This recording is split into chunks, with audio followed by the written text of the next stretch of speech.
നൂഹ് നബിയുടെ ഭാര്യ മുസ്ലിമായോ? ആയില്ല. മക്കള് തലതിരിഞ്ഞു പോയി. തന്റെ പൊന്നുമകൻ ചാകുന്നത് നൂഹ് നബിക്ക് കാണേണ്ടി വന്നു. അള്ളാഹു കാത്തിരക്ഷിക്കുമാറാകട്ടെ. നൂഹ് നബി അലൈഹിസ്സലാം പ്രവാചകന 950 കൊല്ലം ദഅവത്ത് നടത്തിയ നബിയ. എന്നിട്ടും തന്റെ ഭാര്യ മുസ്ലിമായില്ല. അവൾ വഴിപിഴച്ചവളായി. അവളുടെ സ്വന്തം മകൻ തൂഫാനിൽ മുങ്ങിച്ചാകുന്നത് നൂഹ് നബിക്ക് കാണേണ്ടി വന്നു. 2 ലൂത്ത് നബി അലൈഹിസ്സലാം. ലൂത്ത് നബി നബിയായിരുന്നു.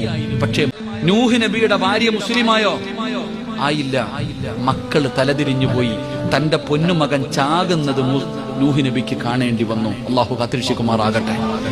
നൂഹ് നബി അലൈഹിസ്സലാം പ്രവാചകന 950 കൊല്ലം ദഅവത്ത് നടത്തിയ നബിയ. എന്നിട്ടും തന്റെ ഭാര്യ മുസ്ലിമായില്ല. അവൾ വഴിപിഴച്ചവളായി. അവളുടെ സ്വന്തം മകൻ തൂഫാനിൽ മുങ്ങിച്ചാകുന്നത് നൂഹ് നബിക്ക് കാണേണ്ടി വന്നു. 2 ലൂത്ത് നബി അലൈഹിസ്സലാം. ലൂത്ത് നബി നബിയായിരുന്നു. പക്ഷേ ഭാര്യ അള്ളാഹിനെ കൊണ്ട് വിശ്വസിച്ചില്ല, മകനും വിശ്വസിച്ചില്ല, തലതിരിഞ്ഞു പോയി. അള്ളാഹു കാക്കുമാറാകട്ടെ. അള്ളാഹു കാക്കുമാറാകട്ടെ. അപ്പൊ നമ്മൾ മനസ്സിലാക്കേണ്ടത്, പെണ്ണ് നല്ലവളാണെങ്കിൽ, ഭർത്താവ് കൊള്ളാത്തവനാണെങ്കിലും പെണ്ണ് നല്ലവളാണോ നന്നാക്കി കളയും.